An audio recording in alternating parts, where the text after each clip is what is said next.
Another day and a new destination, driving south from the capital Halifax, eventually reaching Peggy's Cove along Nova Scotia's spectacular coastline.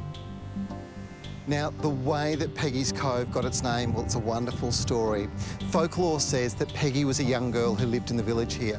She was newly married and every day she'd come down to the wharf and see her husband off, a fisherman, as he went out to sea. And at night, she'd come and see him return.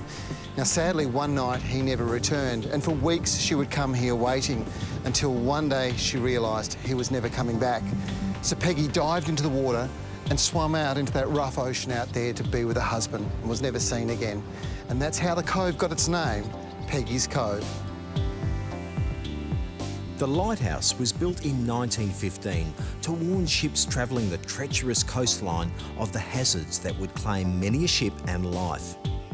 This tiny town attracts over 1 million visitors a year, yet has only 64 residents whose places are protected, and this sees properties passed down through the generations.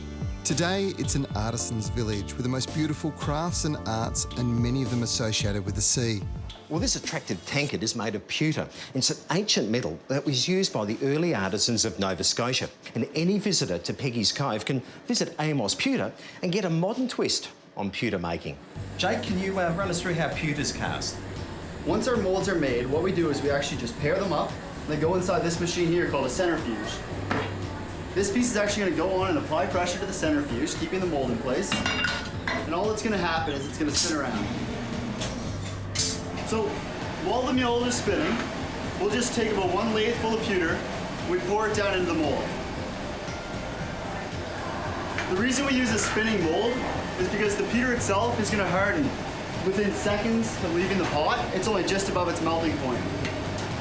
And then anything that we don't actually want to use, we're able to melt back down and reuse and recycle. So we don't have any waste with our product. Just give this another second. So you can hear the air decompressing. That's just basically the pressure. We need about 6 pounds of pressure to actually make the piece properly. Any excess pewter that we cast is actually going to come out in the down stem here. Open it up. It comes out just like this here. Because the pewter's hot, we just break off all the ones that we want to keep. It's still very easy to work with. The gate system we actually just break right back down and melt down. So here's the sand dollars. Wow. Thanks, Jake. You're welcome. We jumped into the car to start travelling back towards Halifax. The next stop is Lunenburg, a stunning coastal resort town with beautiful townhouses set on the edge of the magnificent bay. It's surrounded with golf courses and some wonderful summer homes.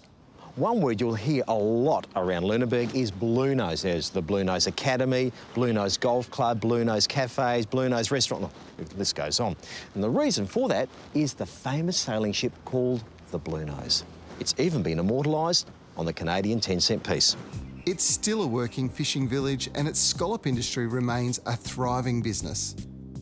Any visitor here has to come and learn how to shuck a scallop. Got to say that really slowly. Alex, what do we do? First you get an ordinary knife like this, build it up, and all you do is you put your knife in like this, and back like that. So then you just peel this off, the roll, the frill, you just eat. That looks delicious. You want to try? Absolutely. Fresh? Fresh scallops.